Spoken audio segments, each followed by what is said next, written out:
안녕하십니까. 황태순TV의 황태순입니다. 뉴욕의 김영환 실장 불러보겠습니다. 김 시장. 네, 잠들지 않는 도시 뉴욕입니다. 갑자기 뭐 영화 제목 같습니다. 뭐 잠들지 않는 아니? 도시 시애틀 아닌가요? 자, 오늘 지금 보면은 오늘 27일입니다. 서울 시간은 27일인데 오늘 중으로 아마 원 플러스 4가 추진하고 있는 억지 선거법은 통과될 것 같습니다. 그렇게 되면 문재인 정부가 그야말로 목숨을 걸고 통과시키려 하는 이제 공수처법이 남게 되죠. 네. 이제 공수처법은 지금 보면 도하 법률 전문가들이 이번에 나온 그 이른바 박주민 안이 있지 않습니까? 처음에 권은희 안도 아니고 백혜련 안도 아니고 백혜련 안을 갖다가 기본 얼개로 하면서 어마어마하게 개혁해놓은, 여기에 보니까 공수처법 관련해서 보면 공수처 규칙으로 정하는 이 공수처 규칙을 만들어서 조직 및 운영을 정하겠다는 게 위헌이라는 겁니다. 그러니까 우리 대한민국 헌법은 규칙 제정권을 갖고 있다고 명시한 기관이 4곳밖에 없대요. 국회, 대법원, 헌법재판소, 그리고 중앙선거관리위원회 4곳만이 헌법에 의해서 규칙 제정권을 갖고 있습니다. 나머지 행정부처는 대통령령이나 부령으로 정할 뿐인데, 그야말로 입법, 사법, 행정 어디에도 속하지 않는 괴물 공수처를 만들어서 그것도 대통령이 공수처장과 검사, 수사관을 임명하는 가운데 그 운영은 법도 아니고 령도 아닌 규칙을 만들어서 하겠다는 것은 딱 떨어지는 위헌이라는 겁니다. 뭐 위헌적인 건 이루 말할 수가 없죠. 네. 지금 헌법에 근거도 없는 사법기구를 지금 만들고 있고, 네. 정부 조직법에 편제도 되지 않은. 네. 그리고 지금 검찰은 그나마 법무부 속에 들어가 있고, 네. 네. 입법, 사법, 행정의 그 3권 분립과 견제가 이루어지는 상황인데, 네. 그 대통령이 국회의 동의도 받지 않고 임명하는 거대한 고위공직자 비리수사처장 하의 네. 검찰 조직. 네. 네. 그러니까 검찰을 하부 기구로 두는 새로운 검찰을 네. 대통령의 손에다가 지어주는 이 불법적인 네. 위헌적인 그 의회 쿠데타가 지금 이루어지고 있는 건데, 네. 지금 독일 사람들이 네. 히틀러의 나치가 네. 법적 절차를 통해 가지고 독재 권력을 장악하고 이 정말 유대인들을 600만 명 죽이는 그 모든 잔악한 역사를 이뤄냈다는 것에 대해서 지금도 부끄러워하지 않습니까? 그렇죠. 근데 우리도 이 민주화를 얼굴에다 붙이고서 그걸로 평생 먹고 온 사람들이 네. 이런 위헌적 위법적인 절차를 통해 가지고서 게시타포 같은 권력기구를 자기 대통령 손에 쥐고 네. 이 독재를 헌법 독재를 하겠다는, 네. 합법 독재를 하겠다는 이 지금 무서운 발상을 이제는 누구도 말릴 수 없이 실천 단계까지 갔다라는 거에도 정말 전율을 느낍니다. 그렇습니다. 그래서 문재인 대통령은 히틀러의 길을 갈 것인지 시진핑의 길을 갈 것인지 라고 저희가 제목을 달았습니다만 답은 양쪽 길을 다 가고 있는 겁니다. 왜냐니까 앞서 우리 김영환 시장 말씀하셨습니다만 우리 이제 옛날 고등학교 때 사회 시간에 배운 거 있잖아요. 1919년 독일의 바이마르 공화국의 바이마르 헌법은 역사상 가장 민주적인 헌법입니다. 그렇죠. 그 바이마르 헌법에 의해서 1932년에 히틀러가 이끌던 나치당이 일당이 돼요. 한 45% 정도 아마 의석을 차지하고 나머지 한 10여 개 정당이 있습니다. 근데 이 친구들이 1933년에 똑같아요. 지금하고 원 플러스 4를 만듭니다.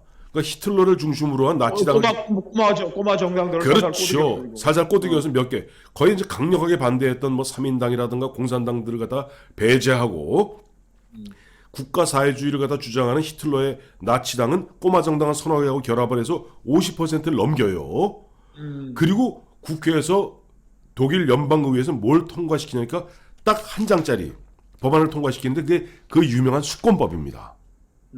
수권법의 핵심은 뭐냐니까 수상이 그 땅 대통령 힌덴부르크라고 1차 세계대전의 장군 영웅입니다. 전쟁 영웅. 전쟁 영웅이죠. 근데 힌덴부르크는 이미 노쇠하셔갖고 뭔가 통제가 안 되는 상태에서 실제 내각의 총리, 내각의 수장은 히틀러였는데 히틀러가 바로 1+4를 만들어서 수권법을 통과시키는데 수권법 핵심은 뭐냐니까 수권법은 행정부의 행정법으로 헌법을 무력화시킬 수 있게 만들어버린 거예요.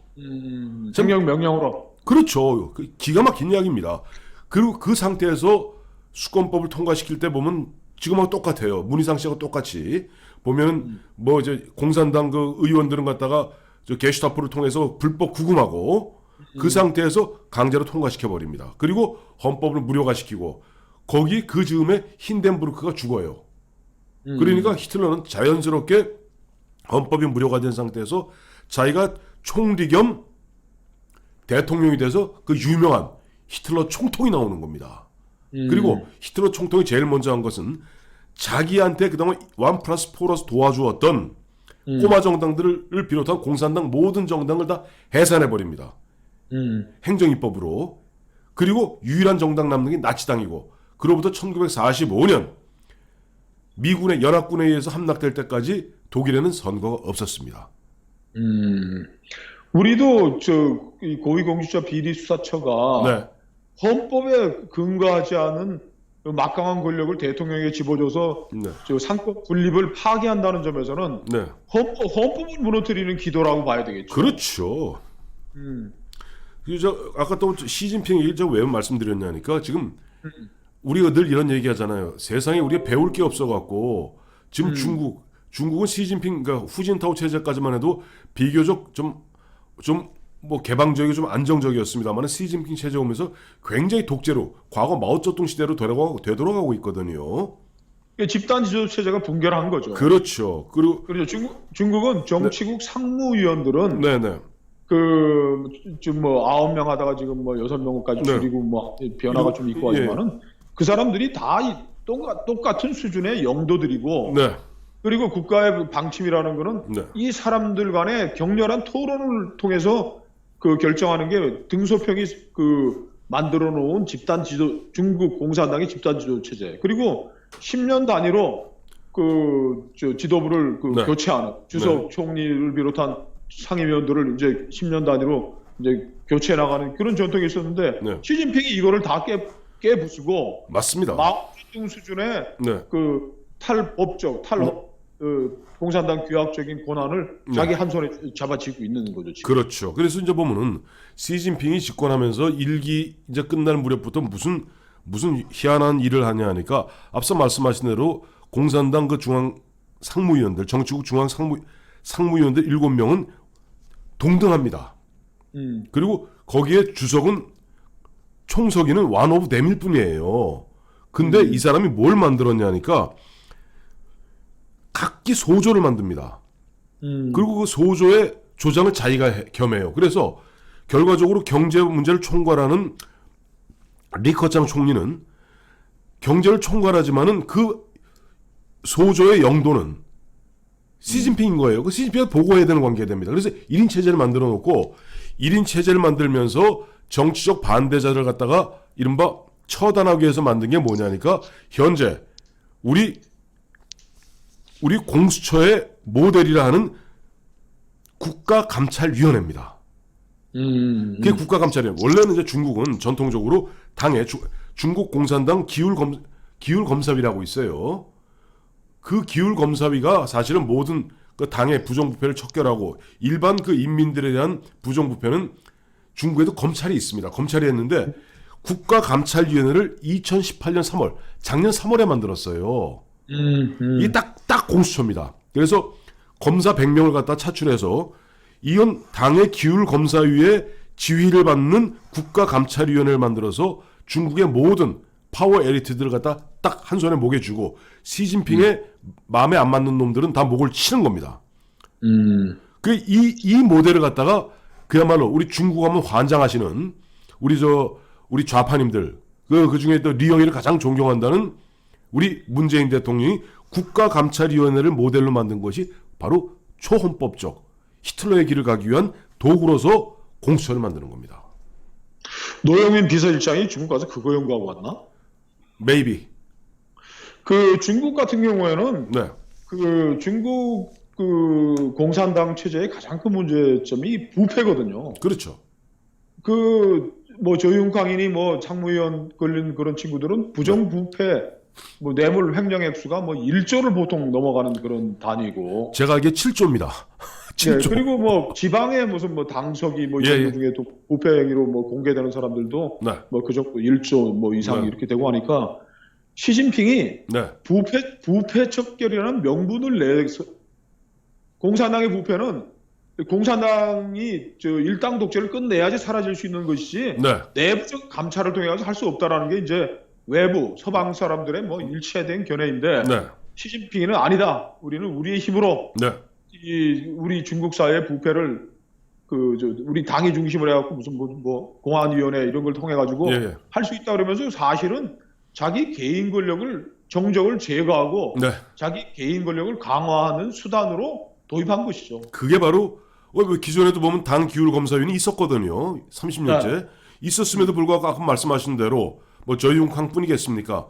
그 전에 있었던 원자바오 같은 경우는 걸리지만 않았을 뿐이지. 그 양반도 자기 일가의 재산이 한 6조 가량 된다는 것은 이미 서방 세계에 다 알려진 부분입니다. 뭐 보시라이 거는 그거는 정치적 반대자로서 숙청당한 것뿐이고 이제는 그 당 기율 검사위가 당원들에 대해서만 힘을 쓰니까 좀 더 확대하기 위해서 그러니까 국가감찰위원회 대장은 당 기율 검사의 부대장이에요. 쌍둥이입니다. 그래서 시진핑이 지시하는 그거에 따라서 당 기율 검사위가 지도하는 국가감찰위원회에서 이제 당원뿐 아니라 당원이 아니더라도 특히 중국 같은 경우 당원 아닌 경우도 부자들이 많지 않습니까?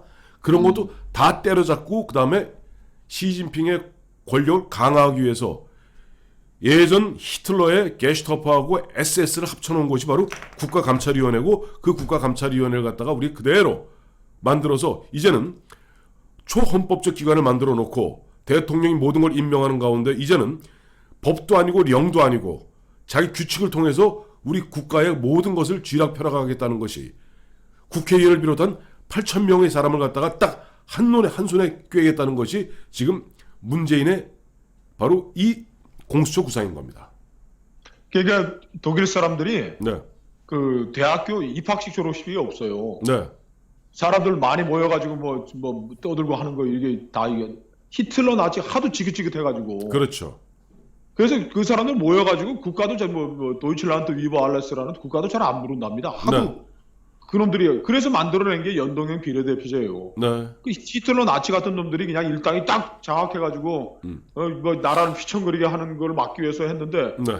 이 문재인 정권이 연동형 비례대표를 동원해가지고 어느 정당도 그러니까 보수 우파 정당이 절대로 과반을 못하게 틀을 딱 짜맞춰서 이 1+4 같은 이제 좌파 연합이 영원히 집권을 하도록 과반을 넘도록 그렇게 장치를 하면서 네.